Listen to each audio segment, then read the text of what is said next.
Strap yourself in, because we're set up, switched on, and ready to go. You are watching and listening to Chris and Leicester Till I Die TV on YouTube and your favourite podcasts.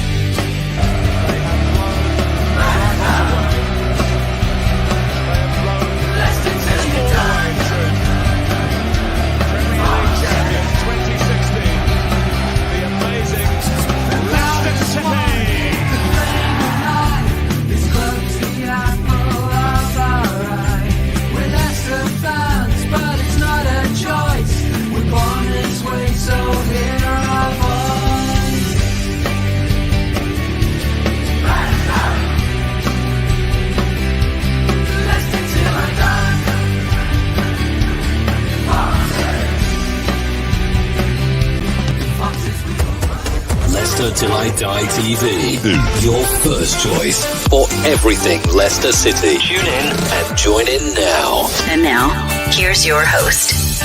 Right, Chris. All right there. Good evening. How the devil are you? Welcome along to another new show. I put a lot of thought into this. I thought, what can I call it? Well, it's the weekend, and it's an extra show to what I got planned. So, Weekend Extra. It seemed quite obvious. You'd come to me if you want ideas. Don't be paying all those expensive prices at these PR firms, you know. It is Leicester Till I Die TV. It is a bit of a special one we've got on tonight. We've got a new guest, and we're going to be looking through the squad. Not exactly a snog, marry, and avoid, although I'm sure there's a few ladies out there that wouldn't mind snogging one or two, and maybe one or two gents as well. Let's not be unfair. But no, it's more of a keep, sell, or loan. I think we're going to be doing. But if you could do this for me. Which is subscribe to the channel if you are on YouTube, which is Leicester Till I Die TV. And if you could also very, very kindly, if you're listening to us, if you're not, and you have a podcast, search on the podcast platforms. We're on all the major ones and most of the little ones as well. But this is just one more thing I would ask you to do. Leicester lead again. The goals are flowing here now. The Leicester Till I Die shop is now open. For all your Leicester Till I Die merchandise, Visit the Leicester Till I Die shop at our website.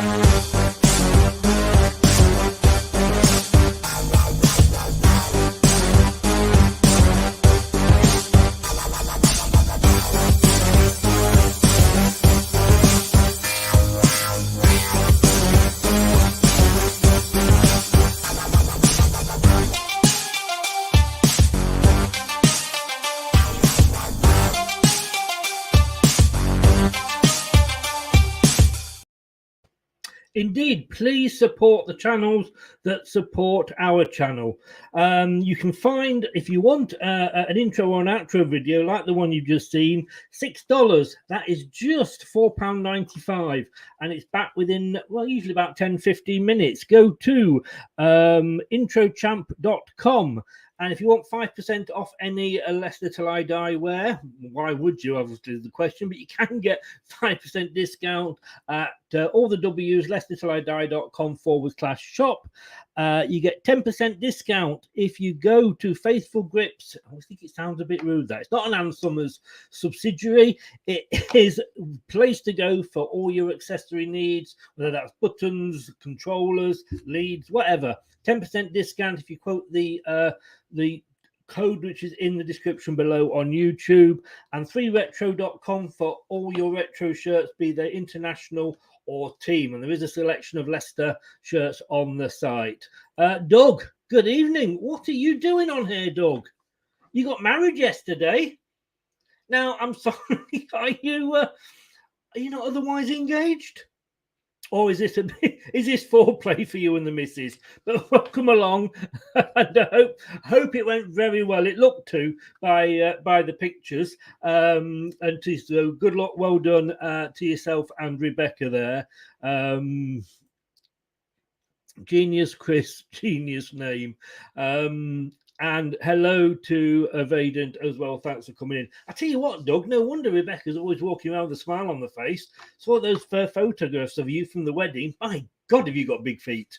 Anyway, talking of which, let's bring our first. You know this one. He's got his high chair out. He's all ready and to go. We'll say hi to Ant from Ant's Leicester Fan Channel. Good evening, Ant. How are you? Yeah, I'm good, thanks, mate. Yeah, I've got my high chair out, but I haven't had to change my top. So who's the real winner?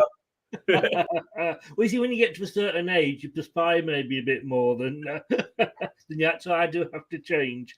But no, it's nice to have you along. Give everybody a shout out as to where they can find you. So, as you've already said, Ant's Leicester Fan Channel on YouTube, and also Beyond the 90 LCFC, going to be pushing a lot of content on both channels for the upcoming season. So make sure to check both of them out. Brilliant. Good evening to Richard as well there. I think your brother's on Dan's channel at the moment, talking about that division that's below us. We've got a special guest now, first time on the channel, but it is absolutely brilliant to have him. A great YouTuber and big Leicester fan. That's Thomas. Good evening, sir. How are you? Welcome along. I'm very well. Thank you very much for asking. No, good. You're so good to have you. Where can people find you? So my YouTube channel mainly, TFJ, as mentioned. That's essentially it. There'll be a lot more Leicester videos that I will be posting in the next couple of weeks, months. So yeah.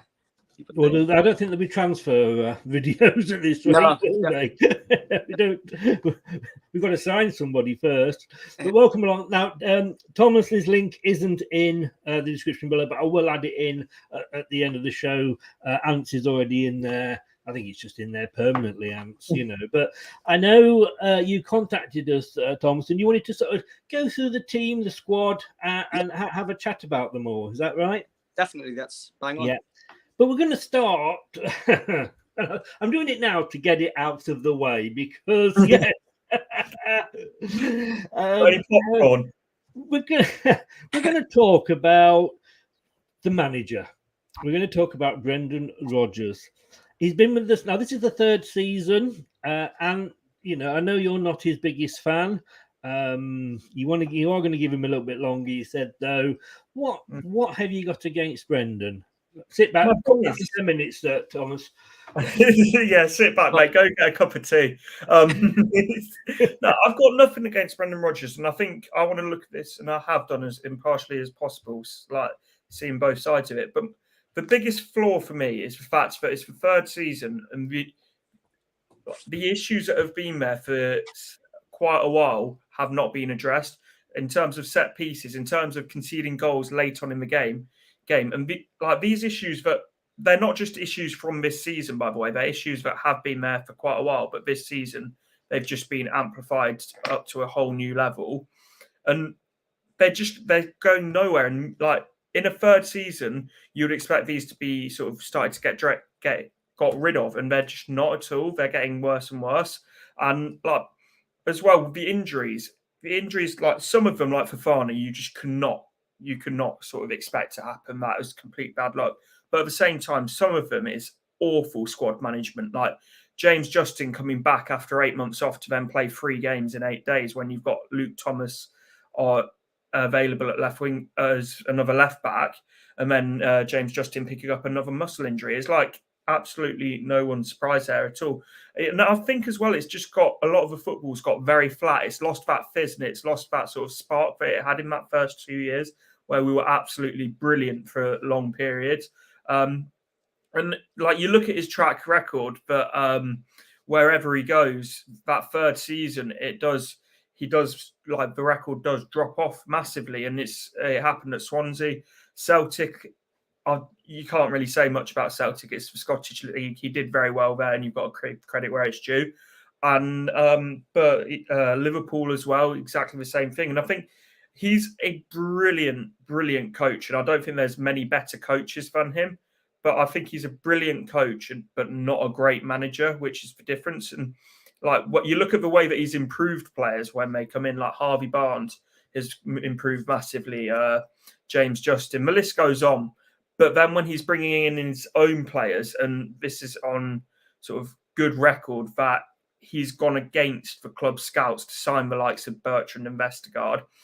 So it's like, in terms of his coach to improve players, I think he's absolutely outstanding. But then when it comes to sort of the other side of it, I don't I don't have that much faith in him. And then we've talked about it before. We mentioned it before we came on, the 4-1 Forest defeat. That was for me just like that sort of summed up where I sort of my feelings towards Rodgers this season. Because as I say, those first 2 seasons, I don't think there can be too much criticism. I think he's absolutely brilliant what he's done there. But in this season, that Forest game very much summed it up, like where we are this year in terms of just flat, sort of energyless, and we rolled over and took it far too easily. And this will be Brendan Rodgers' longest term job. So what I'm hoping is by the end of next year, I'm sat here, people are coming back to this clip and clipping me up, and I'm eating humble pie. Is he still talking? I am. But I thought I could go walk the dog, come back, and it's finished. no, but what I'm saying is I'm not one of those that wants to see Rodgers fails. I want nothing more than to be sat here at the end of next season and be wrong about it. But when you just don't have that confidence in someone. But yeah, I've said my piece. I'll shut up now. Yeah.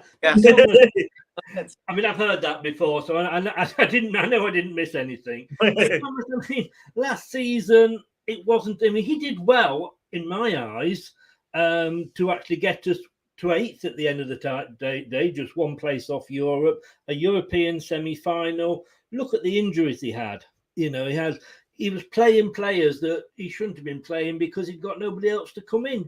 Does he not get credit for what he achieved last year with the sort of injuries we had? You say sorry to cut you off, Tom, but you're saying about injuries when half of the injuries were bad squad management, like James Justin coming back way too and playing in 3 games in 8 days when you've got another left back like Luke Thomas there available. It's like, yes, you can never account for the Fofana injuries, but there's a level of it that he's got to take responsibility for. Like, injuries aren't an excuse when two things.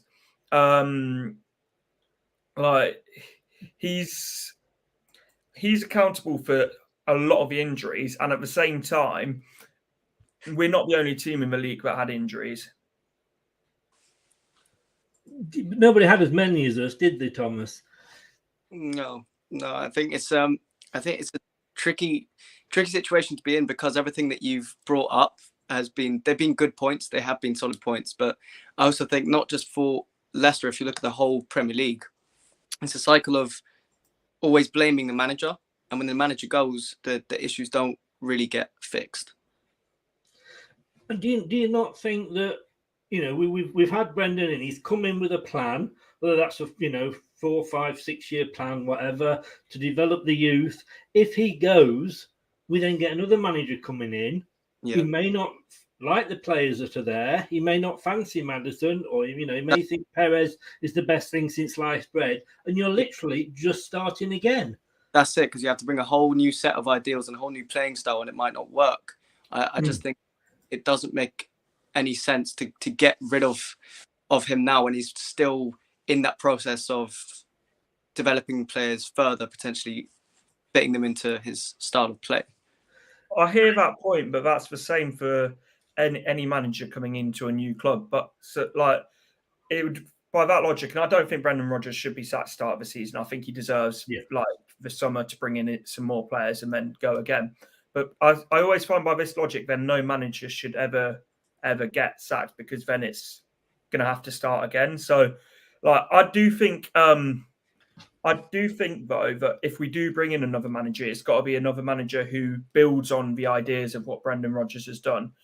A manager who's going to keep promoting the youth in the way that he does, and Brendan Rodgers deserves a lot of credit for that. And a manager who's going to carry on and improve the attacking style of football that has started to be played. So it's not as if it will be completely starting from fresh, but it'll be a manager who's going to almost like how how Claude Puel sort of carried on from what Brendan Rodgers did. It wasn't as if it was a complete restart.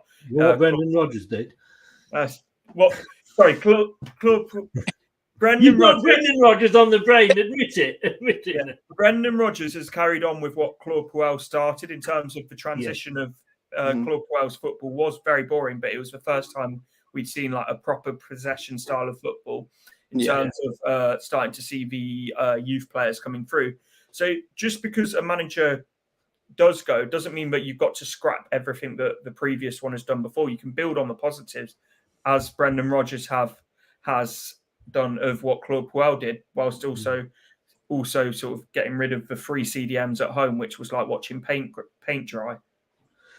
But I mean, Tom, I do get. I mean, you are making some good points, and like you can say, Ranieri won it because of when he came in, and he sort of won it because of what Nigel Pearson had put in place. But we're saying about the 3 centre backs, but is it not a case of him walking into the changing room on Friday saying, right, who's fit? If 3 people put their hand, 3 defenders put their hand up, that's it. We're playing 3 at the back. Well, there is that side of it, but there's also the side that on like good accounts that he went against the scouts to sign Vestergaard on a short-term notice, admittedly because of what happened to Fofana. So it's like, yes, the injuries at centre-back were, you can't account for that. But at the same time, he brought in a centre-back for 20 million, then rather play a right-back over him there. No, I mean, Thomas, we've got no argument with Vestergaard and Bertrand, have we? Nah, none at all. I mean, these types of things, they do happen, obviously, at the level of football that is being played. However, I just do disagree with you there, though. I really do think that Brendan, he at least give him another season. That's it. And as I say, mate, I'm one of those. I don't agree with this mentality of wanting to see him fail. I want nothing more to be at the end of next season us all singing Brendan Rodgers, Blue and White Army again, and all like thinking he's the best thing since sliced bread. But it's just I don't have the confidence in him, particularly when it comes to the crunch time of the season, if I'm completely honest. And as I say, like that Forest game, like that was just, I don't know if you went to it, but that was just like one of the most sort of like gut-wrenching games going to it. And it's not as if that's a one-off this year either. Like the Tottenham game, like 94th minute, Brighton conceding late, West Ham conceding late.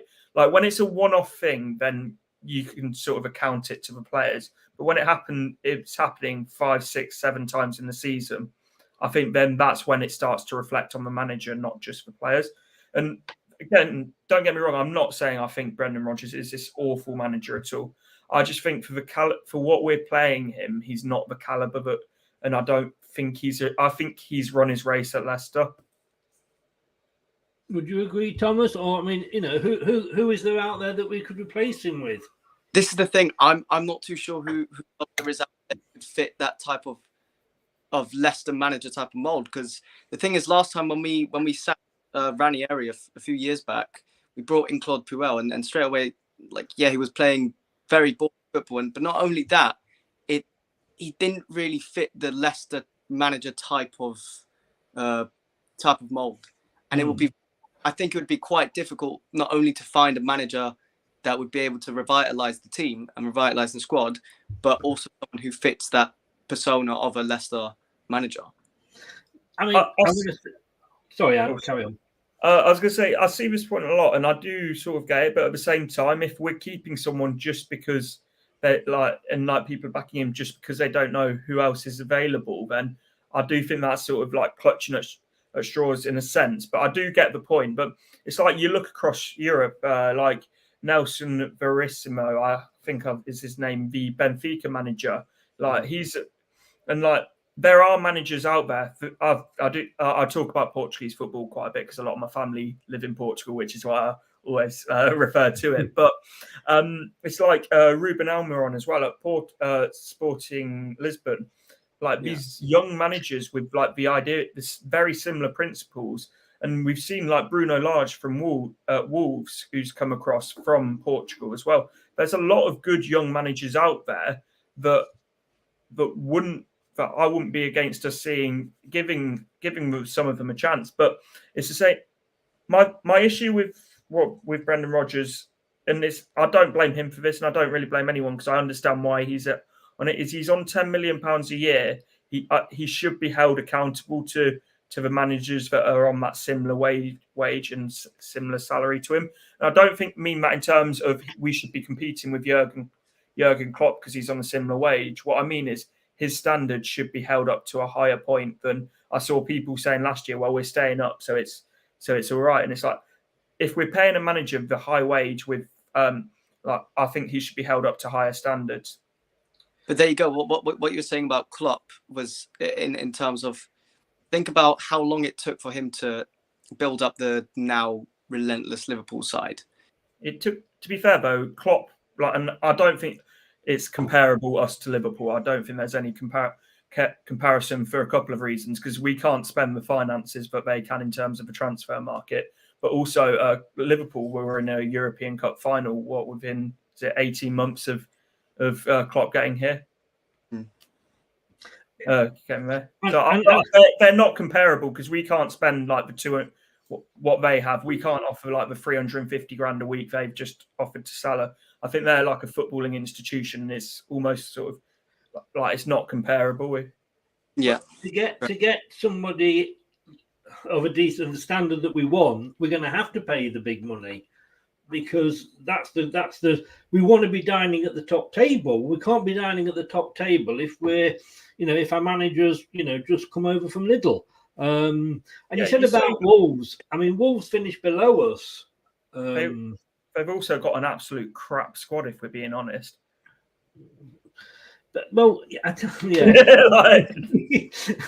Again, I can't really argue with that. But you're saying about, whether it's boring football or not. Would you? And I ask this of a lot of like West Ham fans.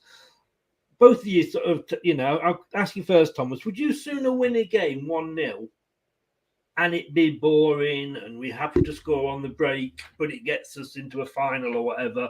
Or would you sooner draw a game, exciting game 3-3? Me personally, I would say it depends where we are at in the season.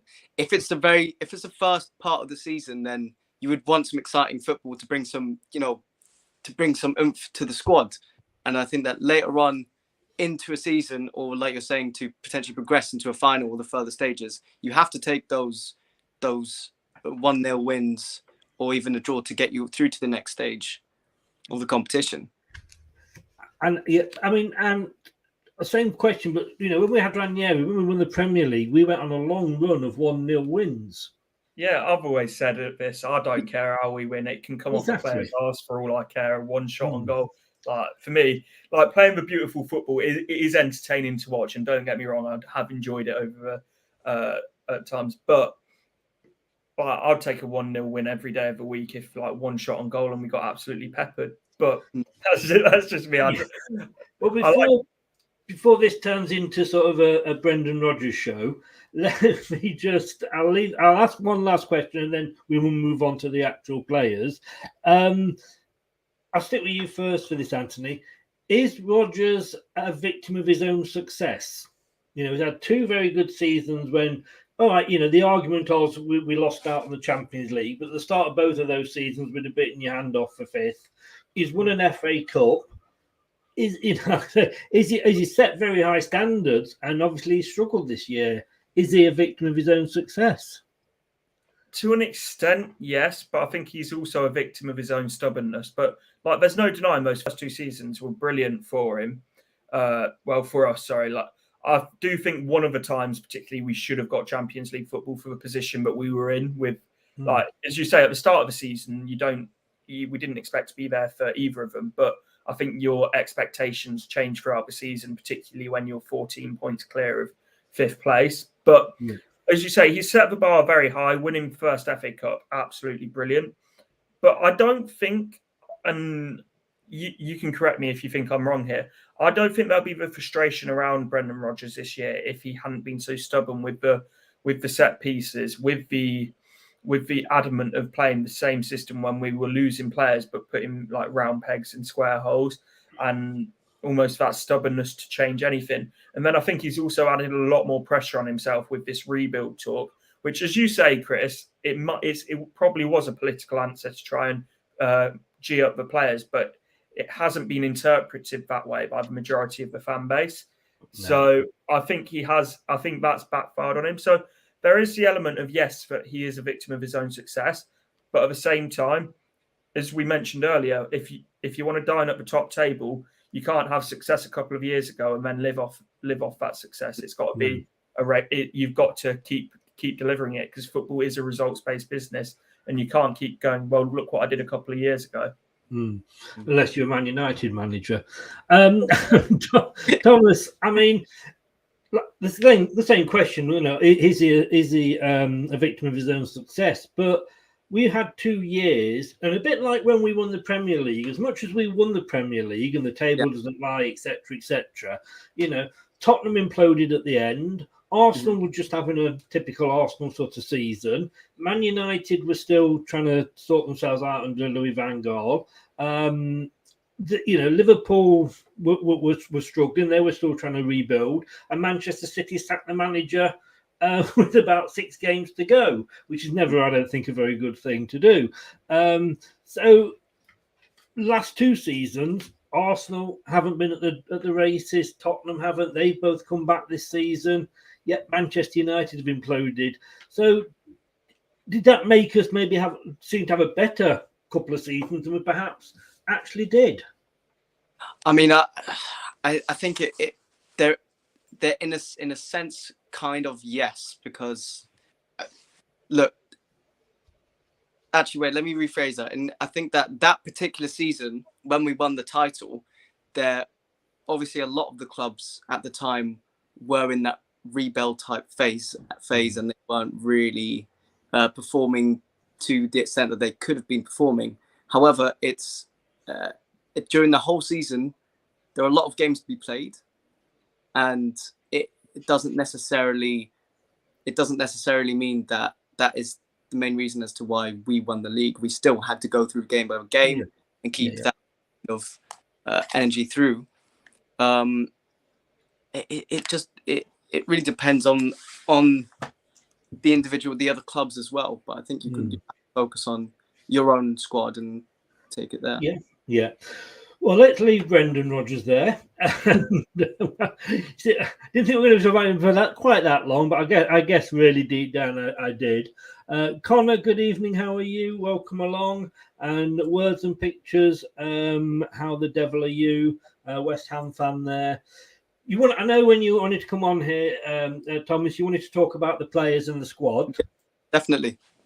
So let's start with the goalkeepers. Now this is only showing the first team squad. So but obviously there's development players as well, which I can get up on a different screen here.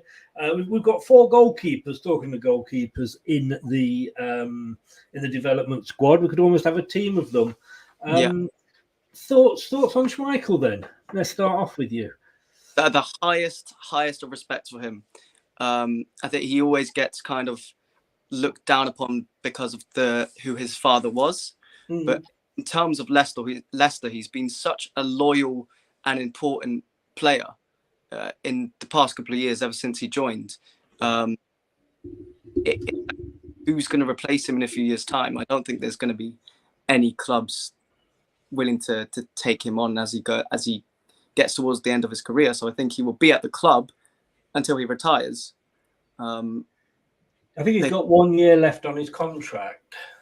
Yeah, I think he will stay, and he's still a pivotal part of the squad, more so than Danny Ward and whatnot. Now I must admit, see, I disagree with that, but I will come back to that when I've sort of asked what he thinks about Kasper Schmeichel. Do we cash in, or will we not get that much for him with his age? No, I think we keep him, particularly at least to the end of this contract. His leadership alone is worth keeping him. He's an absolute leader on the pitch. And in terms of a shot stopper, I don't think there's many better in the Premier League than him. There is concerns and weaknesses to his game that I think have become more obvious, like with this transition of play that we're now playing out from the back, which doesn't suit him at all. His distribution, he isn't a modern keeper in terms of that sense, and he doesn't claim crosses. So there are weaknesses to his game for sure, but absolute club legend, 100% keep him for at least to the end of his contract. But saying cash in on him, I don't think we'll get more than 5 million for him, if I'm completely honest. So I'll keep him and I'd have him as number one next year. It's still more than we paid, 4 million more. But I get what you're both saying. But you see, for me, and we spoke about this on your show earlier, and are we doing a Mark Albrighton here? Are we keeping him because of what he's done? He might as well be a vampire because he's scared to come out for crosses. He doesn't control his box. When he kicks the ball up the field, 9 times out of 10 it goes out of play. So he does have to pass to sort of players that are near him. Like you say, he's not sort of the sort of goalkeeper that a lot of clubs are looking for now. Danny Ward's knocking on the door. We've got Iverson, who is one of the development goalkeepers that is being highly spoken of. I'm trying to think where he was on loan last season, but he went absolutely got good reviews. Is it time that we do a Gordon Banks? I mean, we had Gordon Banks, and I know I'm going back and a long, long way here, but we had Gordon Banks, a World Cup winner, and we had Peter Shilton coming through saying, "I want more game time," and they let Gordon Banks go, and we know what happened with with Peter Shilton. Is it not time to give Danny Ward? I mean, he's I didn't realise until he came on, if he played that one game in the last season, he's only had that one game in the Premier League. Yeah. For me, I think Danny Ward's a Premier League level goalkeeper, but I don't think he's a top 10 goalkeeper. I think if we're going to move beyond Schmeichel, this probably sounds very harsh to Danny Ward. I would look to Iverson because I think Iverson is already a very, very capable keeper. He was one of, if not the best goalkeeper in the Championship last year with Preston. And I think he's one that we could put in goal for the next 5-10 years and develop into something very special because he's already got that shot saving ability, and his distribution, whilst it's not like a Edison, David Raya, like Alisson level, is still a hell of a lot better than what Schmeichel's is. So for me, I would rather see Iverson get given a chance than Danny Ward, because with Danny Ward, I just think he's a bog standard keeper, if I'm completely honest. Thomas, I mean, do you agree? I have to say I agree.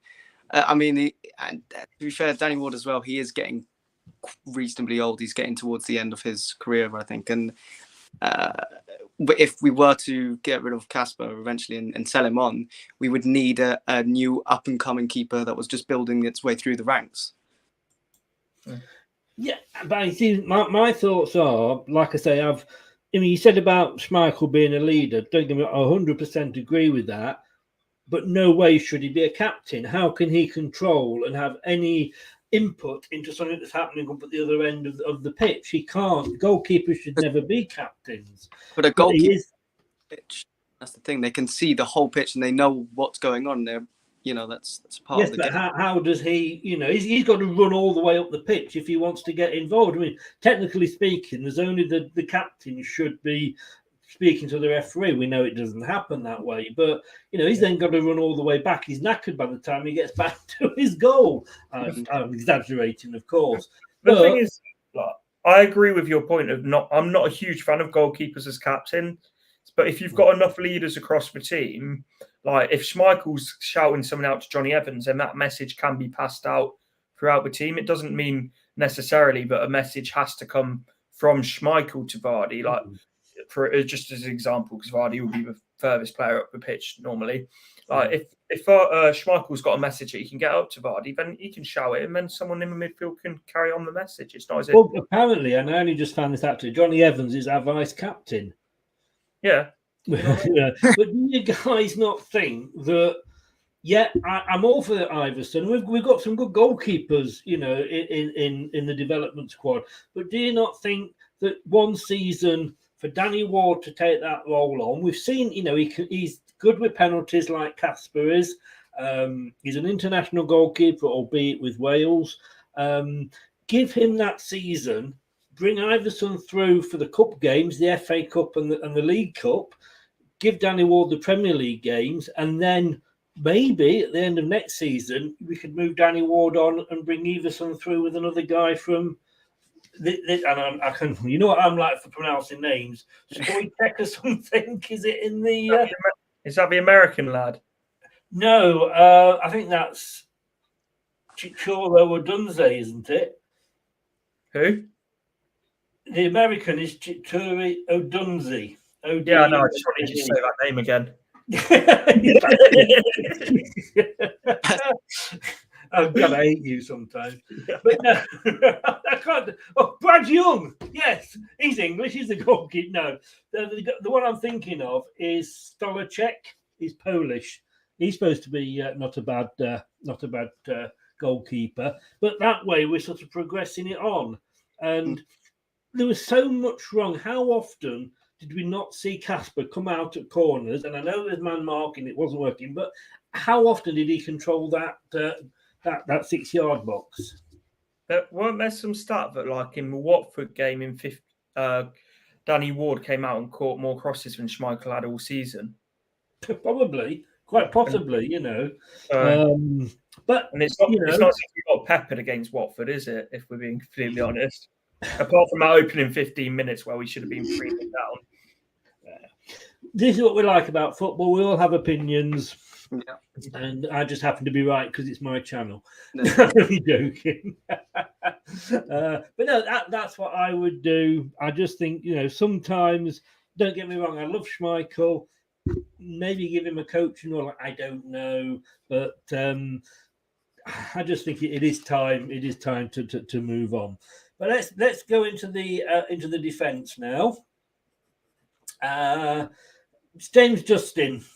I mean, we talked about him earlier, didn't we? But Thomas, what a good signing he's proved to be. Absolutely solid. Such a solid player, and he's still fairly young. I think he has so much more time to develop, and he's only going to get better, I think. Yeah. And I mean, we love this guy, don't we? We do, and we were saying earlier, Tom, on my channel about imagine if he'd signed for Arsenal or one of the bigger clubs. There's like their fan bases wouldn't accept like them signing a player from League One Luton Town. That's sort of where we've got this advantage over them. Like that we can bring in these players, we can build them up, and like I think James Justin's one of the most underrated players in our squad. Not just because he's a good player, but you can play him at left back, you can play him at a centre back and a back three, and you can also play him at right back. Like versatility like that is so important when you've got a thin squad like we have. Yeah, and it's constantly rotating as well, so he really can play anywhere, as you were saying. Definitely. Words, I've not even got words for you. I'm just going to give you that.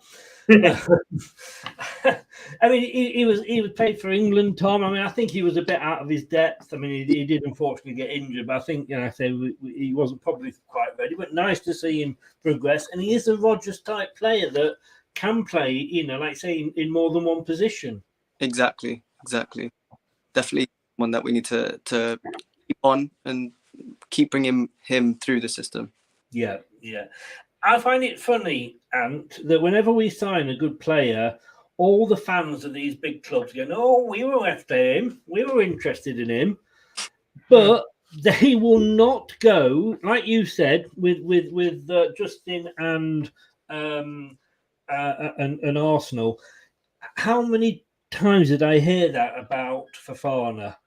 You know, we were after him, and we could have gone for him. Well, you didn't, because clubs won't take these players and take the gamble on them.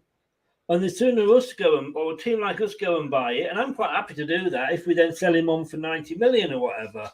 But he's signing a new contract. He's fantastic, isn't he? He is.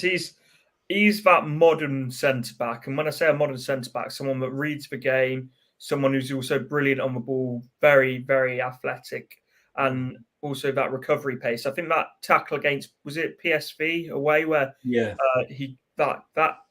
love the fact I just say that tackle and you know exactly what I mean. Yeah. I think that just sums him up, and the fact that he's here on a long-term deal, and I know contracts are about as useful as like toilet roll in terms of the meaning that they're going to stay, but it does mean that he's either here long-term, or if he does go, it is going to be, I've said it a couple of times, I think he'll be the first £100 million defender. I wish. Arsenal won't have him then. Thomas, I mean, he signed a new contract. I mean, you know, Chelsea was supposedly, I mean, it's all agent and paper talk. It's all a load of BS, we know. Yeah. But, I mean, he has been, and you can see why Claude Puel didn't want to sell him from St Etienne, can't you? Yeah, definitely. I mean, me personally, I'd just bring back Harry Maguire, you know, and let him go. But Well, we've still got the receipt. You know? Yeah. I have tried to do that with Perez and Newcastle, but they won't take him. Yeah.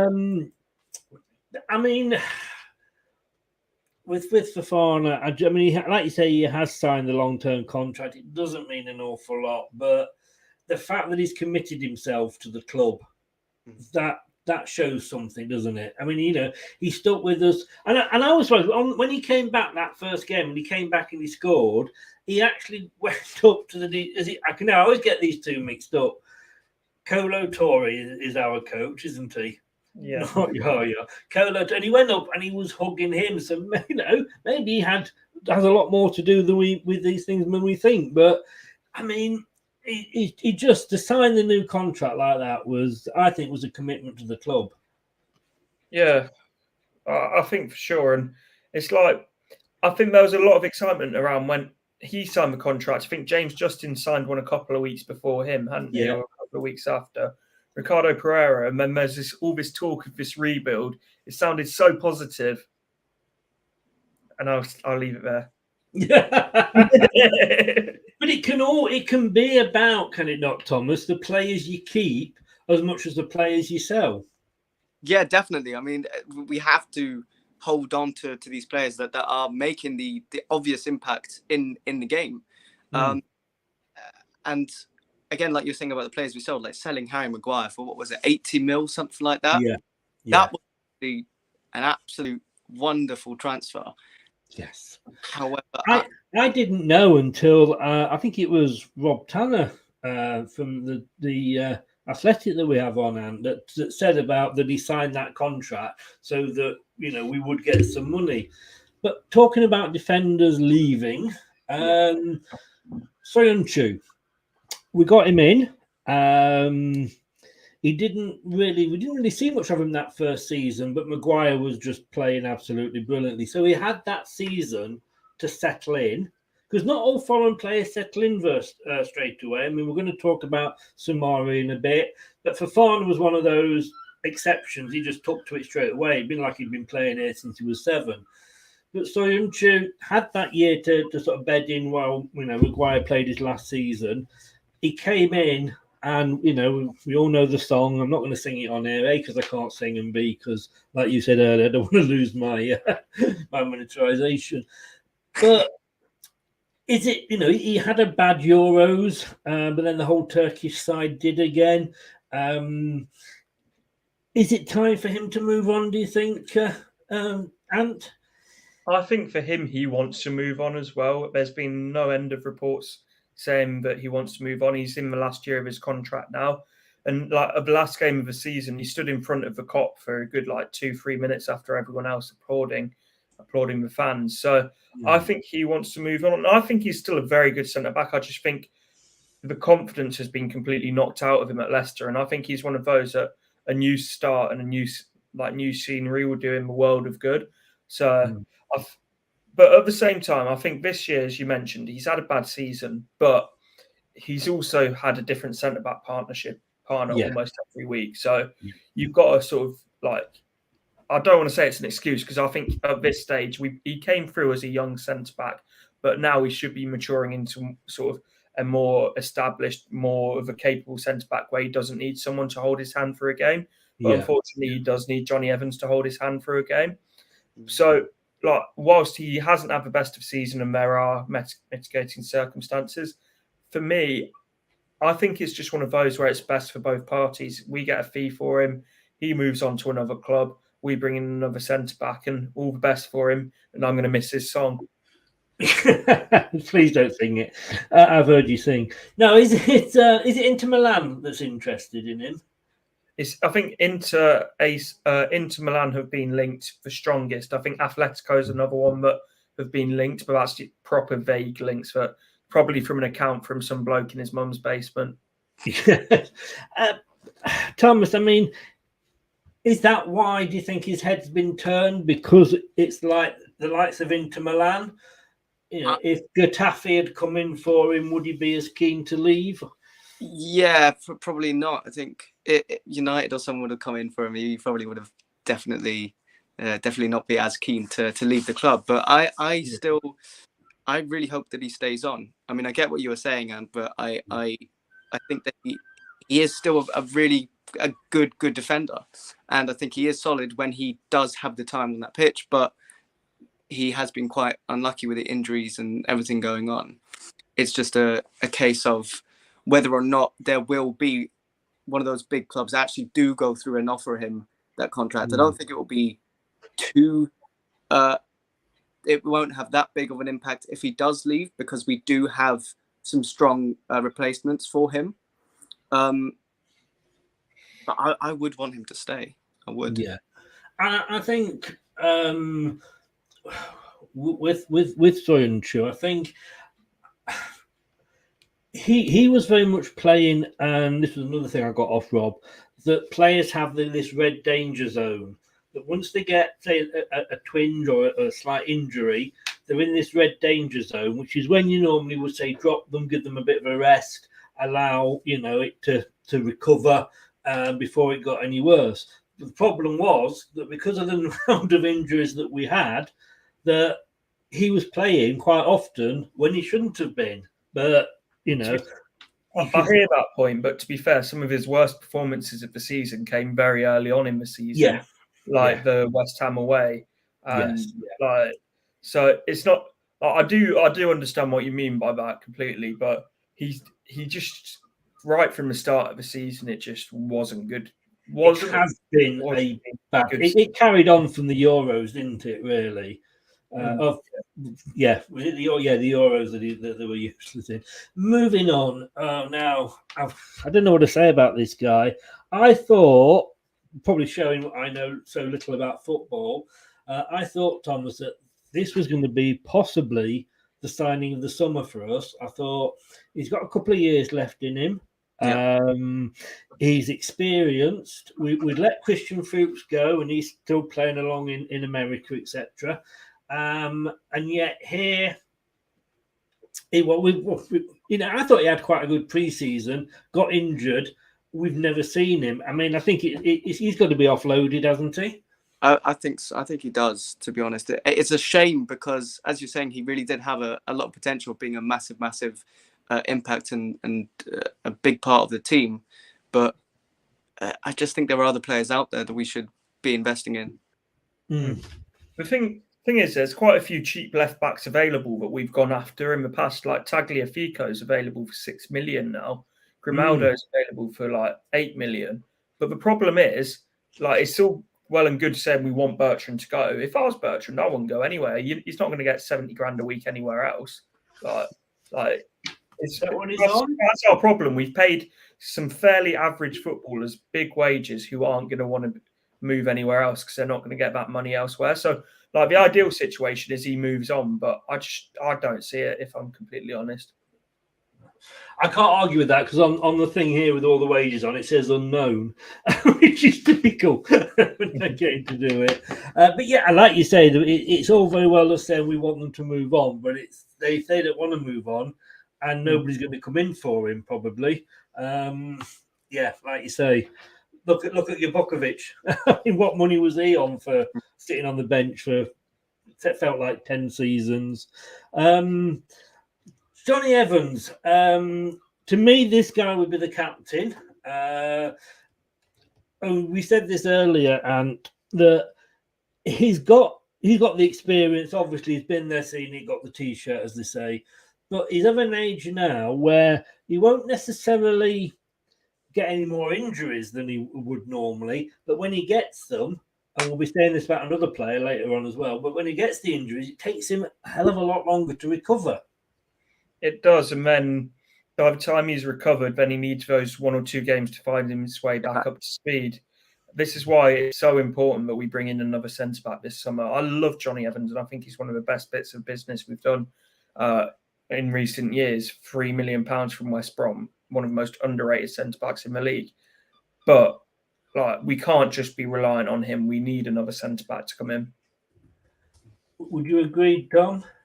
No, I would. I definitely would agree. I just think that we need to stop buying players that are so prone to injury. I think with Johnny Evans, though, it's more age than him being injury prone because he was reliable for about 3-4 years. And it's just this last year. It's for the foot injury, but it's not as if it's new injuries. It's for foot injury that keeps coming back, the same injury time after time. Yeah. So but I do agree with what you're saying. We do seem to buy players that are made of glass. Yeah, but I can remember watching his first ever game with Sign, and I thought, well, he's past it. He's absolute awful debut. But again, as I say, prove me wrong. So yeah, I mean, I think he's going to get an extension to his contract, and I think we need to, because I think we've missed that sort of Wes Morgan, experienced pro in there that can, a good head on his shoulders, that can read the game, and I think that's what Johnny gives you. But like I say, I do worry that if he gets injured, how long it would take him to come back. Yeah. Now then, this next one here, I can remember going to watch the Charity Shield at Wembley, and they read this guy's name out, and I was still walking around the stadium at the time, and they announced the teams, and they said Daniel Amate was in the starting lineup for Leicester, and you could literally hear the groan go all around the defenders. But my God, he's been Mr. Reliable this season, hasn't he, Thomas? Yeah, definitely. I think it's really great. The one good part of business that we do in this club is actually getting these players where that the physicality is one of their main strengths.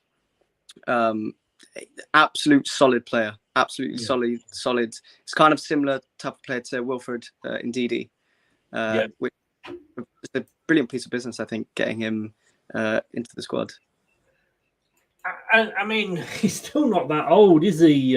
Is he, Ant? I'm just going to have a look, sort of. No one is compared to you, but oh God! Marty, I'm going to be unpopular here. I think if the right offer comes in for him, we move him on. Like, I think he's done a solid job this year, but at the same time, we've surely got to be aiming higher than Amati. But if he is happy to be that fifth choice centre back, then fair enough. But I think he can't have a bigger role than that. Choice. If we're losing Soyuncu, if Evans is getting injured, I mean, he's not let us down. He's been, if any, and I never thought I'd say this, he's been probably our best, for the amount of games he's played, our most consistent defender. Yeah, you say that, but on average, we've conceded 2 goals per game. So, like, the standards aren't exactly high. In fairness, that's not all down to one player. No, it's not. And I do think Daniel Amati's stepped up this year, but at the same time, like, if he's happy to be a squad player and play 1 or 2 games a season in the league and come in for the cup games, great. But I don't think he can have an active role because, like, quite honestly, like, I just don't think he's good enough to be a starter in a team or even a squad player in a team for sort of top 8, top 10. But if he's happy to play like that, fourth choice centre back, then great. Thomas, he can actually play in quite a few different positions, can't he? I think that's it. He's not necessarily midfield. He's not his best place. So that's where he started out. Right back, I think, no, that he shouldn't, but he has played there. And of course, centre back. But he is that sort of utility player that we mentioned before that Brendan likes. Yeah, very versatile player who can play in multiple different positions that and like you're saying, Brendan could find very useful. Yeah. I think we all love this guy, don't we? And Ricardo Pereira, he's signed a new extension, which is, like you say, not necessarily worth the paper they're written on, but it's great news. He's committed to the club. Portuguese international. Again, been lucky with injuries, but we could say that about every single player that we're going to be talking about. But we wouldn't be selling him, would we? Beautiful man, isn't he? Absolutely beautiful. No, we should be. I'm hoping with the full pre-season under his belt, but I think he's one that will benefit massively from that. And I think we could start to see Ricardo back to his best because, for me, he's the best right back in the league in terms of being a complete right back. Defensively, you get huge output from him. going forward, like he's on another level to everyone apart from Trent and Cancelo. Like he's, I think he's one of those. If he has a good season, then it gives us a platform that we can have a good season. Now then, what can I say? And Yannick Vestergaard, I mean, it's not his fault. He was bought. I guess if you say, this time last year, would you have stopped at Southampton or come to Leicester, Thomas? I think you would have come to Leicester. Yeah. He hasn't had a good season at all. But again, like we said earlier, he's had a different playing partner every week. He got injured himself after not being on. He was like, "Who are you?" Or "I'm your new partner for this for this game." Who he was playing with, and he's taken some stick. And I can remember. Everybody remembers my Brendan Bellend show, which was the West Ham game when it was 2 minutes into stoppage time. And Brendan makes a substitute at a corner to West Ham, brings on Vestergaard. We're in the middle of playing zonal marking. And, of course, everybody's like, well, who's going where now? And, of course, they scored from the corner. Yeah. Is he as bad as we think? Or is it just that case that he's, it's been an awful season for a new player to come in? I think the thing is that whenever the club signs a new player, they obviously see something in him. So they would have had to have months and months of scouting and figuring out if he was the right player to bring in. So there must be something that we can't see. Although, with that being said, I'm not a big fan. For me, I've yet to find a fan who is. I mean, and we've not played to his strengths, in fairness. He had the one good European game. I'm not saying that that's enough to keep him, because I said exactly the same about Perez on your show. Your thoughts on him? For me, he was brought in as a panic buy because Vestergaard, because of Fofana's leg was snapped. But at the same time, you don't just buy a player without doing the scouting, as Tom says. So there would have been parts of his game that have been scouted and thought that he could have done well at Leicester. But as you say, we don't play to his strengths. When we've played in a low block, he's looked like a half decent centre back. Like the Man City game where he made his debut starting, he had a good game in that one. When we were defending for our lives against Stade Rennais, camped on the edge of their box, again, he's got a job. But the thing is, we play such a high line. Someone who's got the turning circle of a bus is not going to do well for us. So, but he's already said he's going to be here next year, and he wants to prove like the Leicester fans wrong and prove that he is good centre back. And it's like, I'm sure you do on the wedge you're on, but it's similar to Bertrand. Like, I'm just looking to see if I can just see if I know how much he's on. We've literally signed the Chuckle Brothers from Southampton, haven't we? I did some shows with a Southampton fan on a blog, and they were so happy that we'd signed them. They were so glad to have got rid of them. But I just think he should be given another season. Just when he's got the ball, he's one of the few defenders that actually comes out. We talked about Soyuncu, and he's got the biggest pass rate of any player in the Leicester squad. And that's because he's playing passes back to Schmeichel, getting the ball back for Schmeichel, back to Schmeichel, back to Soyuncu, over to Evans. No wonder he's got the highest bloody pass rate. But at least Vestergaard, when he's had the ball, he just tried to come out with it. I was wondering what you were going to say when you said Soyuncu has the biggest in the squad, but I don't know if you know. Rumor has it he has a big head. Allegedly. But no, I can't. He's not even listed down in here in the squad. My God, that's saying something. So I can't tell you how much he's on. And Castagna, Thomas, I mean, there's no words, is there? Again, plays left or right, can play at both. He's got a goal in him. We've seen that. Yeah, he's going nowhere, is he? Yeah, he's not going anywhere. Solid player. He has a lot of potential. Yeah, Definitely.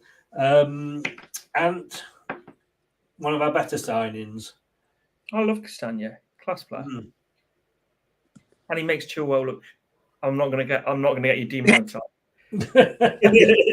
He makes us not miss Chilwell. I think that's what you're trying to say, isn't it? Those are the words you were looking for. I was going to say. Yeah. Well, there we go. That was the short and quick one with Castagna. Luke Thomas. There's a good player in there. There's a confident player in there. It takes confidence to be running up behind Jamie Vardy and shouting at him to leave the ball so that he can have a shot. And he scores. And he then he's played in Europe. He is our future left back, isn't he, Thomas? Definitely 100%. It's a very young player as well. I can't possibly see him moving to another club. I think it would be ridiculous if he would leave. And I think he looks like he enjoys his time at Leicester. I really hope that he stays on with us. I mean, again, stay with you for a second, Thomas. I mean, when you've got Luke Thomas, Kieran Dewsbury Hall, Harvey Barnes on that side, and obviously all come through the youth system together. Yeah. And I do say this tongue in cheek quite a bit, but it's like watching Brazil. I mean, the understanding that they've got, and it's just lovely to watch. It is. It's a really good sign. I love that when watching Leicester and seeing the players that have been brought up through the ranks and the way that they've been coached, you can tell is proper top tier, top level. And yeah, for Luke Thomas specifically, I would not want him to go anywhere. And are you a Thomas fan? He plays for England under 21, isn't he? Yeah, I think there's a good player in there, and you say he's a confidence player. I do think there's been the talk of him potentially going out on loan. Quite simply, I don't think I do think that would benefit him going somewhere playing week in, week out in the Championship. But quite simply, we don't have the players to go and loan him out. So he needs to stay. Do you think he's sort of so far into the first team that would it be a bit of a come down? Well, not say come down. So he does what he's told, obviously. But is he past that loan period now? I wouldn't say so. I would say if you look at a player that can go somewhere and play week in, week out, it's got to be better than being the second choice left back, which is what he. Like, as much as we love him, he is behind Justin in the pecking order at left back. Yeah. And I must admit that was one of the reasons I thought Bertrand would be good when we signed him, that he could bring him through. Rennie, good evening. How are you, sir? Hope you are well. Harvey Barnes, let's stick with you, Ant. A hot and cold season for him this season. And I don't know, he's one of those players that a lot of fans seem to have taken against. But, he came back, we brought him back early from his loan spell at West Brom. We know what he's capable of when he's on form. And, are we again looking at the fact that, are we judging too many players on that one season last season? Yeah, for Barnes, he's one of those. If you look at his season purely by numbers, he had a half-decent season last year. But it's like when you watch him, you could see that he was far from at his best. So he's one of those. He's going to be a key member of the squad next year. But I do think, personally, for him, he needs to have a good season next year. Thomas, I remember a couple of seasons ago, everybody was saying he's a really good player. He's fast. He gets the ball down to the byline, but he needs to shoot more and get a few more attempts on his goals. And when he started scoring, they kept saying, "Oh, he's a greedy player. He should be passing it." But that's fans for you, I guess, isn't it? That's it. At the end of the day, we're not the ones that are on the pitch, and I think he's a solid all-round player, but he does need to take his chances more. I think he needs to have that shot on goal to kind of remind the fans what he really is capable of. Yes. There are so many times where I watch him and I think kind of similar to Vardy in a sense. How quick he is on the ball, the way he's making the runs. He's just an all-round quality player, in my opinion. Yeah, yeah. And yeah, he has had a bad season, but not the best season. But at the end of the day, these things happen. Just need to keep working. We have to come certainly keep him though. Definitely keep him. Tillemans. This is a show on its own, Ant, isn't it? And we spoke a lot about him on your show earlier. I just wish he'd make his mind up, because I don't think he's helping the club out now. And I'm not saying that he has any right, or we have any right to expect that he should be helping us out, but he's not making it easy for Leicester, is he? We'll keep it short and sweet. He needs to either stays going or go. Like make his mind up now, because he is completely dragging Leicester's transfer window through the mud by saying, "Oh, we'll decide in September," or "We'll wait if any offers come in." So I loved Tillemans, absolute class player, and I hope he signs a new contract. But if he's got no intention to do that, just go. Yeah, I agree 100%. I mean, Thomas, we've seen this happen. For me, with Kante, the fact that he jumped ship as soon as he could, but fair enough to him. He went to Chelsea, who were a bigger club, but how long it took him to sort of do a letter saying thank you to Leicester for sort of what we've given him. He took his car, his new BMW, and fucked off. And then when he did write a letter, it was we were the football club of Leicester. He referred to us. And then you had Mahrez, of course, who apparently we held his career back for 2 years. The fact that we got through to a quarter final of the Champions League, which was further than any other English club done, and he kind of has left a sour taste in our mouths. Yep. Is Tillemans in danger of doing that? I think he's a little bit selfish in a sense, and not only that, but when he is playing, there are so many times where I think he holds on to the ball too much, and when he does release the ball, a lot of the passes that I've been watching this season have been going astray. But I really do hope that he makes his mind up in this whole situation with, is he going to stay at the club or is he going to go, gets wrapped up fairly soon? Because as Ant was saying, it's kind of bringing the whole rest of the club down. It is. I agree. James Madison, Ant. Again, another one that sort of had a hot and cold season. But when he was actually finally back to his normal self, he was nobody better than him at the end of the season. And what Gareth Southgate saw or didn't see in him, I do not know.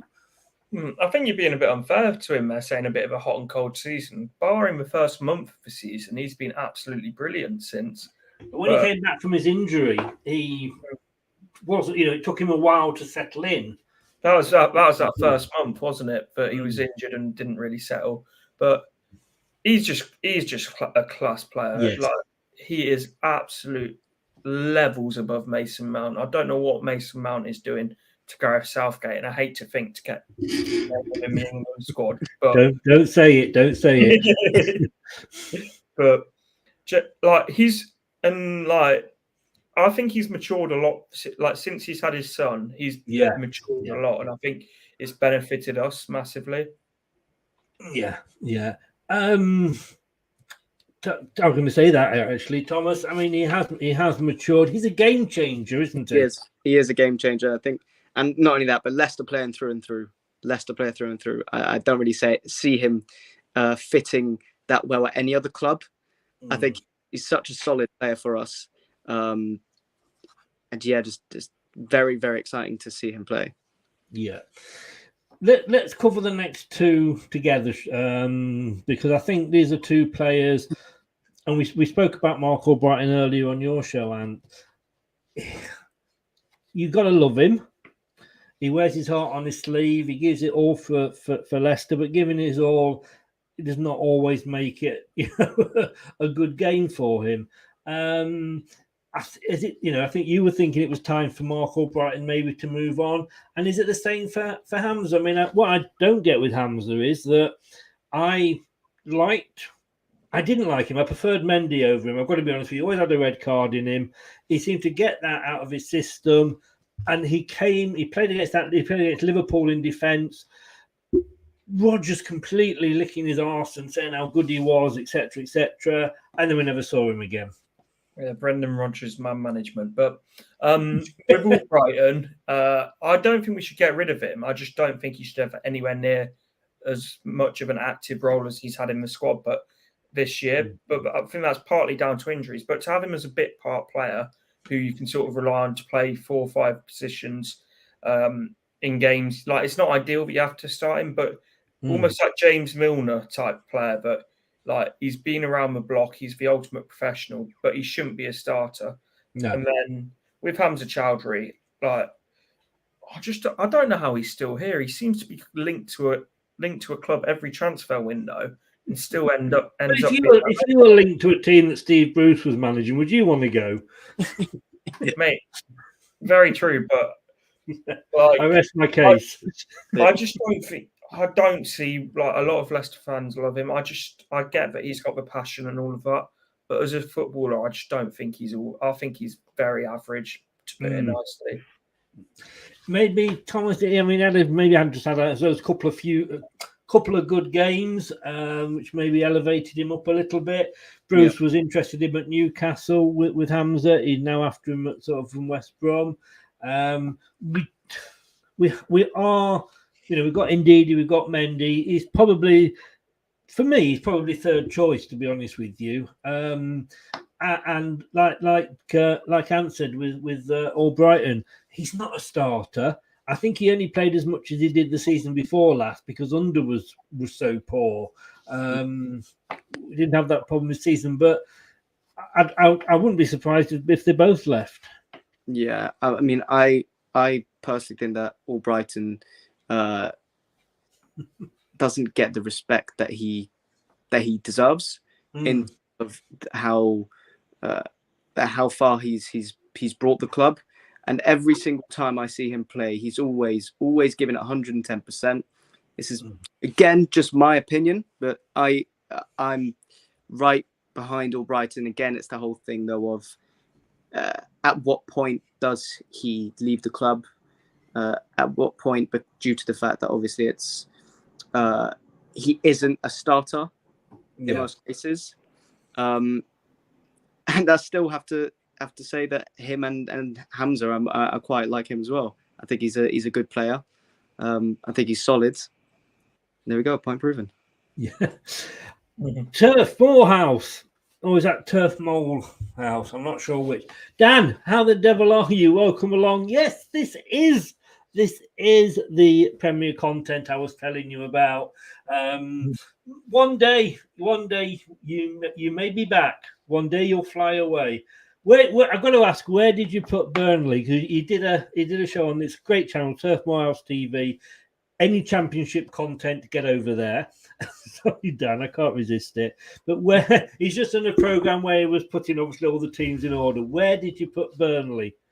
I mean, I said 23rd, but you didn't seem to agree with me. Right, moving on.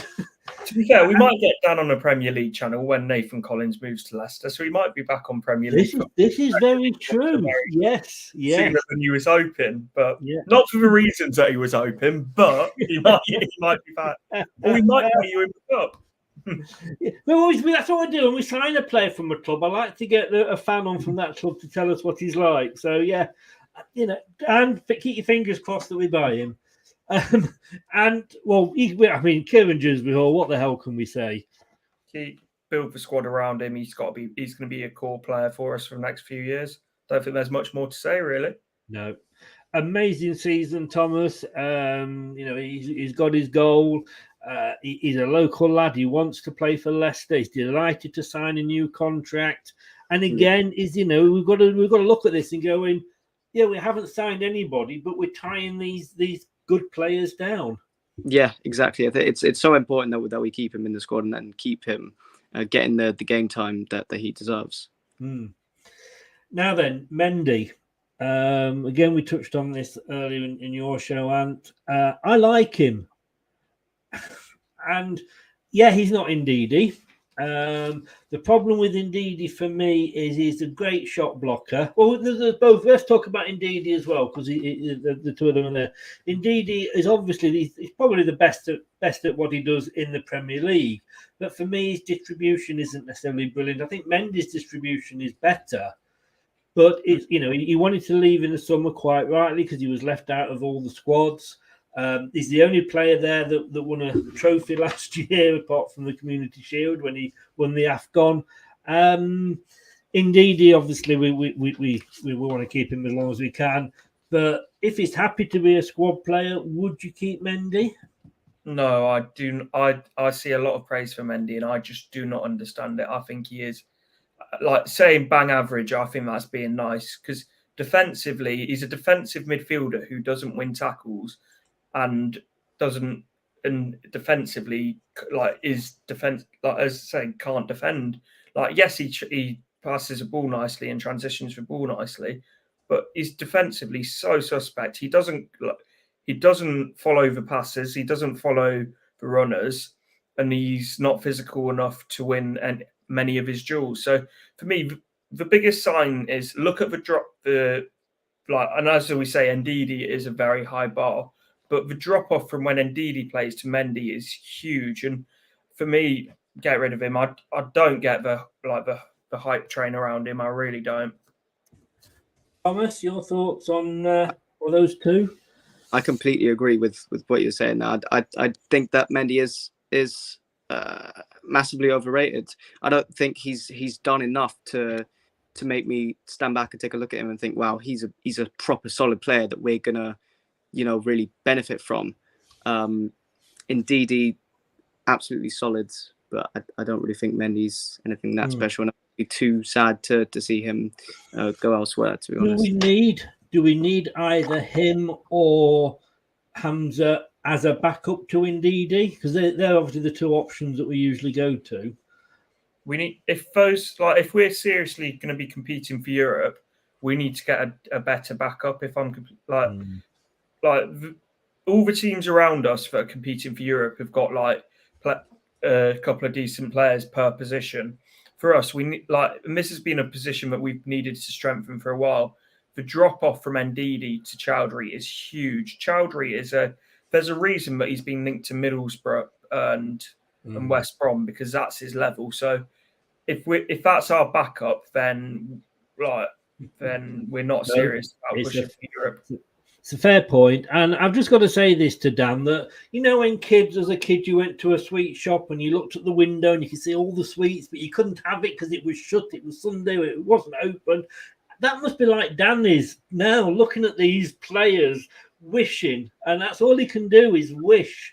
But and just on there, Twitch, if you are on Twitch, you can actually now watch us on Twitch. We have a Twitch channel, LTIDtv, because they wouldn't let me have Leicester till I die. There's LTIDtv, as indeed it is on TikTok as well. At least he may have lost his Premiership status, Dan, but he hasn't lost his humour. That's good. Samari, now, to me, and there's talk about him going already. Monaco, I think it's Monaco are after him. As I said before, when you sign a player from abroad, they're coming in, or even any new player. And I've moved. I was born in Leicester. I went to Blackpool, and it took me a while to get settled in, to make new friends and feel at home. Obviously did eventually, but it took me a couple of years, and then I moved again, so it was a waste of time. But Samari's come over. He hasn't kind of hit the ground running.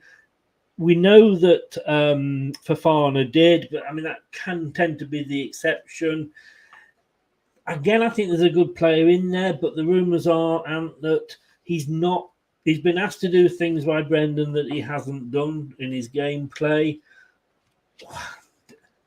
Keep or get let go, I suppose, is the question.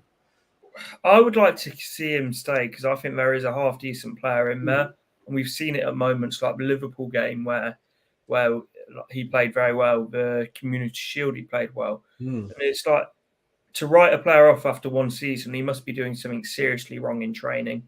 So for me, I'd say keep, but I do think the club will sell him, particularly with these Monaco links now.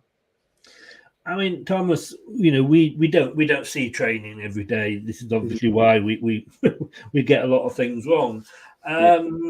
Would you agree with Ant there? If an offer comes in, let him go, or is he a player that can develop? I think if the right offer comes in, then he would choose to go.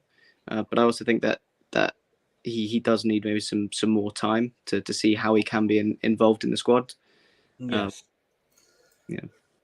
Indeed. And we're on to the strikers. Jamie Vardy, I mean, he keeps... Somebody said on your channel earlier, and he's getting a bit on now. Is he getting a bit old now? But I think last season, I think I'm right with the stat, where he scored more goals per game, equal top with whoever else was equal top with him. He knows, we know he's coming to the end. He's got, I think, a year left on his contract. He's on like 140 grand a week, and we know worth every penny. He's got his American football team, and I can see him sort of maybe having another season, possibly one more if we offer him an extension, and then moving to America, doing what Christian Fuchs has done, playing in the North American League. Mm-hmm. He's not going to be able to start every single game and play for 90 minutes. But can you imagine having him as an impact sub? That's it. It's like, by the way, Brian, who commented that earlier, he's a Derby fan, so take it with a pinch of salt. Enough said. But Vardy's going to be crucial in the next couple of years. As I say, he won't have that major role that he's had in the past, and his best days probably are behind him.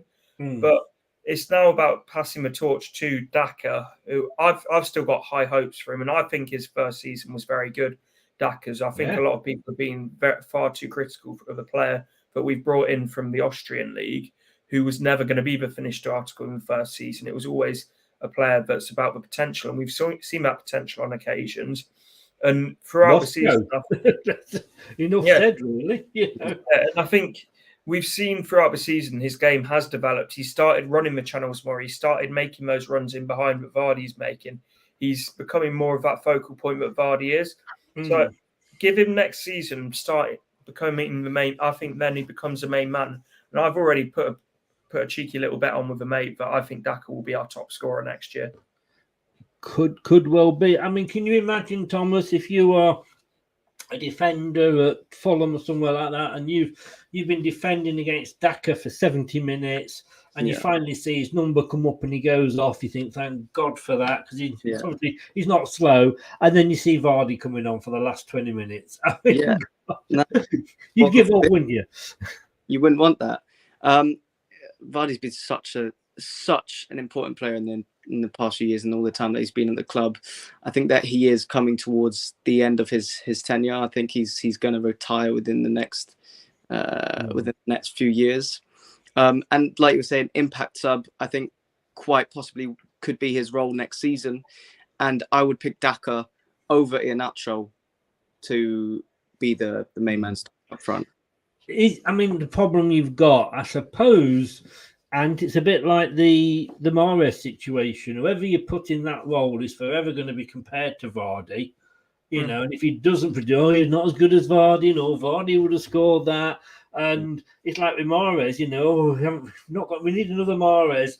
And he's got a lot to live up to, hasn't he? We didn't help but, he's not as good as Mahrez when we signed his stunt double, did we? We did.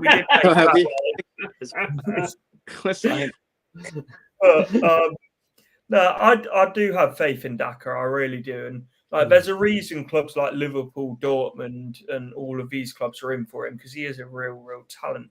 With Iheanacho, I think he's one of our most underutilized players. But Brendan Rodgers doesn't seem to like him for whatever reason. When he played, he was absolutely brilliant when he got consistent running the team. But for whatever reason, he's not rated at the club. So I think Daka's the way forward for us. I mean, Thomas, do you think Iheanacho is going to go? I mean, for me, I was so excited when we signed him. I worked with a couple of Man City fans who didn't want him to go. People say, he never proved himself. Well, he was getting 10 minutes, 15 minutes, 20 minutes here, there. you can't, you can't always make an impact. Like you can maybe score an odd goal here and there, but but when he had that chance last season, and I know he was it was forced upon Brendan Rodgers to play those two up front.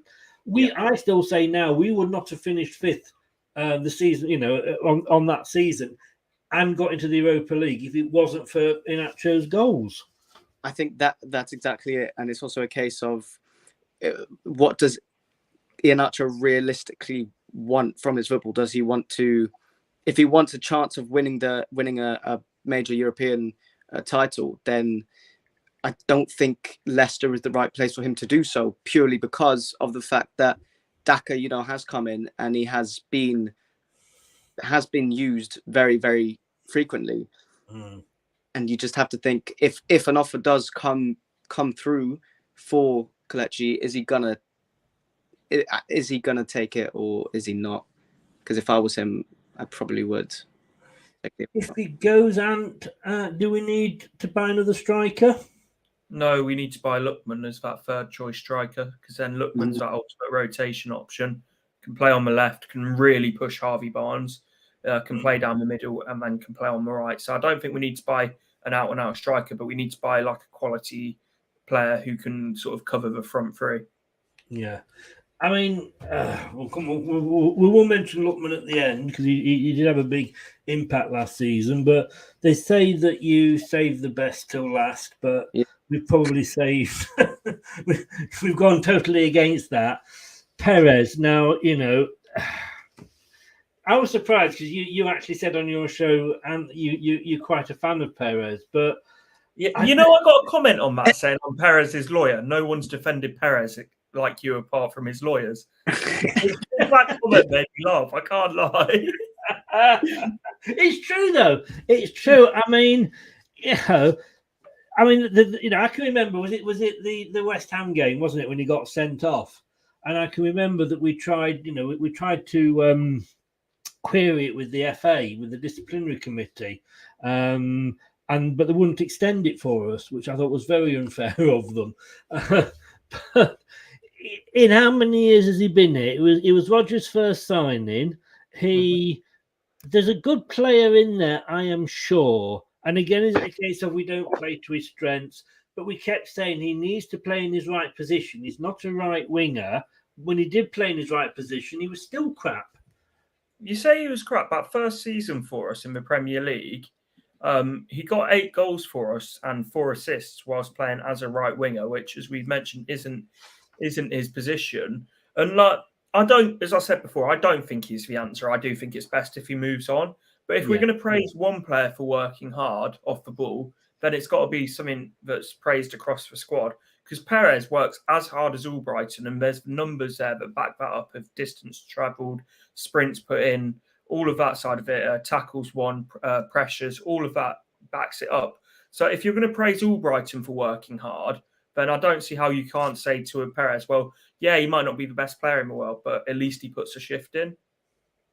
He does. And, I've seen in some games, the work that he does off the ball is part of his gameplay, apart from just what's on the ball. And I said to you, didn't I, what Rob Tanner said to me is that there's a player in there that is probably better than the fans are giving him credit for, but maybe not as good as Brendan Rodgers thinks. Thomas, can we keep a player that's been here as long as he has on the hope that there is a good player in there? Definitely not, because how many more chances are we going to give him? I don't know if I'm watching the same club as you are, Ant, but honest to God, I think he doesn't really give much at all. The thing is, I don't know where this narrative's come from, because he's the numbers literally back it up. The fact that he runs his numbers, he runs more than anyone. He puts more pressures in than anyone. He his work off the balls statistically backed up, but it's one of the best in our squad. But the thing is, as I say, and I'm sounding like Perez's lawyer again now. That name tag's going to stick. Are you on commission? I don't think that we should keep him. I think if the offer comes in, that he should sell him. But I do think he gets a hard ride from the fans, because people were saying about Barnes having a brilliant season when he scored, 10 goals. Well, Perez scored 8 goals and got more assists that season than him. Admittedly, most of those came against Southampton in one game, which is probably why it looks. And he scored against Southampton on the last day. He got a couple. He likes Southampton. Complaining about then, but no. In all seriousness, no. I don't think he hasn't lived up to the £30 million price tag. But I do think that he does get a bit of an unfair stick. But at the same time, there's a talented player in there, but we're not going to see it at Leicester, because he's not going to play in that position down the middle, because he's about our 4th best player in that position behind Daka, Vardy, then Iheanacho. And if he's going to play slightly deeper, I'd rather have Maddison in that position and even Barnes coming off the wing. So, just sell him, take the money, and hope that some Spanish club's stupid enough to give us some of the money that we paid back for him. I mean, I totally agree. I mean, Thomas, he seems to play better. He's had a couple of good games in Europe, but we're not in Europe next season. Exactly. Surely if we're wanting to develop, no disrespect to him, but surely we're going to be looking at maybe players that deliver it more often than he does. Yeah, I mean, he's not, I wouldn't say an all-round player when it comes to, like, as you were saying about coming to play in Europe. When he was playing in Europe, he's decent. But in terms of the Prem, we need a player that we can rely on regardless of what competition it is. Yeah.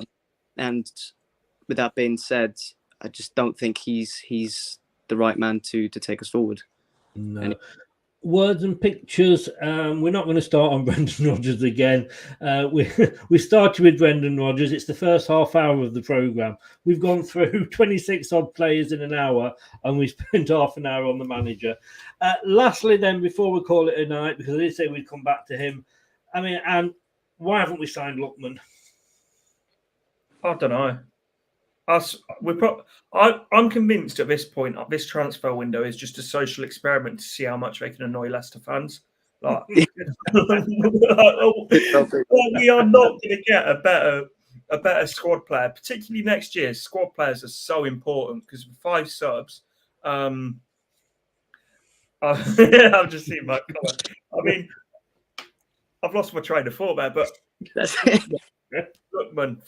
You're not like next year. It's so important to have a squad more so than in previous seasons because of this 5 sub rule and the amount of games that Lookman. He may have not got the goal or assist, but the energy that he brings and like changes the momentum of the game off the bench. He stopped the Scousers winning the league. Surely that's enough just to earn him a transfer in itself. I agree, but Thomas, I mean, when he comes on, and he's maybe better sometimes. Maybe he's had his better games when he's come on. Because again, he seems to kind of change the games. But you feel the crowd. He runs with that ball and he gets the crowd going, doesn't he? It's like he's really trying. Yeah, you see, he always gives it 110% when he's on the pitch, and it is like that immediate impact. It kind of looks like he's revitalizing the squad a bit when it's last 10 minutes of a game. All of a sudden, it's completely different style of play, just so much forward attacking, and I think he brings so much energy when he does come on.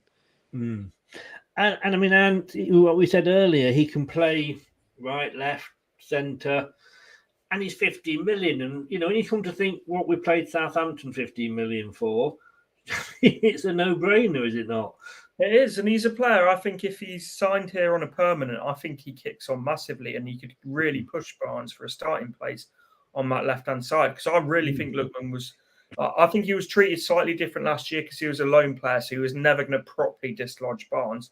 But if he was made to a permanent player and he was performing like he was during the period where he played on the left-hand side, I think then Lookman takes that left-hand spot, and then Barnes could have been the one pushed out onto the right-hand side. So I think there's a real player in there. And it's also like we keep talking about it, but it's important that we have that homegrown quota. And I know he represents Nigeria now, but he's another one that will fill a place in that homegrown quota for a very cheap fee. And Thomas, I mean, I forgot what I was going to say now. I'm looking at that comment again.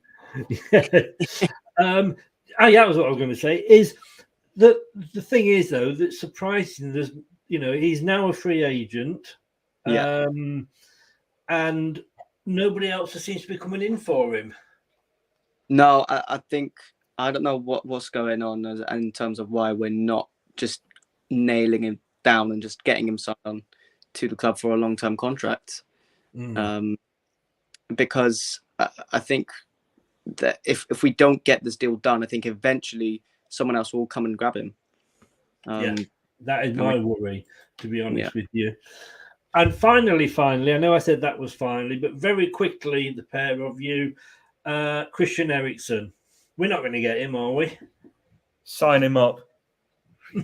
I agree. But, I'm going to be really cheeky here. There's a possibility that we could get him. If you want to hear my opinions on it, check out my podcast out tomorrow at 4:00 on my channel. That's his channel. That's Ants Perez channel. On YouTube. Ants Perez channel. Sorry, mate, I couldn't resist that. I mean, Thomas, he would be a great. Could we accommodate him if we kept Tielemans though? That's the question. I would rather have Eriksen than keep Tielemans in.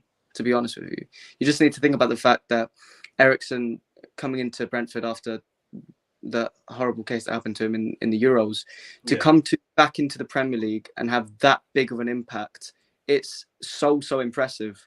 He would be, I think he would do really, really well at Leicester. But it's a case of whether Brentford are, willing to let him go. Well, the rumours are that it could be a three-way battle: Brentford, Man United, or ourselves. So we will wait and see. Guys, that's been different, and I've enjoyed it tonight. Especially because there was two of us that want Brendan in and only one that wants Brendan out. Come on, Thomas. No, thanks so much. Really enjoyed that. I think we should be the management team. I think, but Ant, I know you're not Ant Perez channel, but where can people actually find you? So Ants Leicester fan channel, home and away match day vlogs, daily streams for Leicester news, and also starting to do some pre-recorded videos as well, which is like the 7 podcast coming out tomorrow. So make sure to check that one out. And also saying that we should be the management team. I think we'll end up like Derby, quicker than Derby did. So maybe not the best idea. It depends. Perez staying in there, probably, yeah. I'd rather Perez than Albrighton, but we'll leave it there. I have been on so many Newcastle channels recently, and everyone I go on, I'm trying to flog him back, guys, and trying to do my bit for the team, but they won't have him back. Thomas, your first time on, thank you so much. We'll have to have you back on again soon. Where can people find you? You can find me on my YouTube channel, which is called TFJ. As I said at the start of the stream, I'm uploading a lot more Leicester-based content within the next couple of months and weeks. So, yeah, hope to see you guys on there. And a quick change artist as well. Yeah. Definitely. At the beginning. Guys, thank you so very much for that. It has been great. We'll speak soon, all of us, and thank you very much. Thank you. All the best. Thank you. Okay, so we are back tomorrow. We are back tomorrow at 9 o'clock for the World Cup special. That is Group E, and Dan is sitting in for Doug again because, I thought Doug was on his honeymoon, but he was in here earlier, so I don't know if that's good or bad. Scott says yes, we could keep both Tielemans and Eriksen, and Dan says good show, Chris. Cracking panel, guys. Thank you so much, Dan. Thank you so much. It's banter. You're my son, allegedly. On Tuesday, though, because the Women's Euro starts next week, England, we've beaten as a friendly the holders in the Netherlands. We've got a good chance of winning that. 9 o'clock, we're starting. Me and Lou are going to be doing the Women's Euros prediction show. And then on the Wednesday, we're going to be doing a live watch along of England's first game, which is, I believe, against Austria. Is it? I believe it is. But also on Tuesday at 6 o'clock. Now, you may not have heard of this guy. He's called Ben Jacobs. He actually is a journo. He's freelance, but he works for ESPN, The Athletic, Talk Sport, BT Sport. So he works across all those boards, and he's the one that's breaking the news about Newcastle possibly wanting to go in for Tielemans as well. So that's going to be 7 o'clock on Tuesday. No, 6 o'clock. So it's 6 o'clock on Tuesday. We are going to have Ben Jacobs on. So really looking forward to that. So if you haven't subscribed yet, please subscribe. Then you can click that notification bell and you will not miss the show. If I can ask you, as always, as I did at the start, please support the companies that support ourselves. 3 Retro for all your retro sportswear. I've had quite a few shirts off them. I've got some England shirts off them now. I've had some Leicester shirts off them in the past. They are the original quality. They do a lot of Admiral as well. So for all your retro sportswear, it's 3retro.com. Introchamp.com is for your $6 intro and outro videos, which is about £4.95. You pay by credit card online. Introchamp.com. They are really, really good. And like I say, it's about $4.95, and you get them back within 20 minutes. And you get 10% discount at Faithful Grips. I still say that sounds like an Ann Summers subsidiary. Faithfulgrips.co.uk. 10% discount. And there's a code in the chat below, which you quote, and you get that 10%. It goes 5% off if you join up and become a gold member of this channel. You get 5% off all our merchandise at all the W's, leicester.com/shop. My thanks to Ant, and my thanks to Thomas as well. We must try and get them both back on. Ant's link is in the description below. Thomas's will be when I add him as soon as I've finished here. Thanks so much, guys. I will see you tomorrow, 9 o'clock, and then 6 o'clock for that special transfer show. Take care, stay safe, and remember, don't do anything I wouldn't enjoy. Thanks for watching Leicester Till I Die. This is Chris saying goodbye, and see you next time.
Thanks for watching. These videos are tremendous. You better like them too, or I'll be back. Cool. I'm out of here. Ooh, that's a wrap.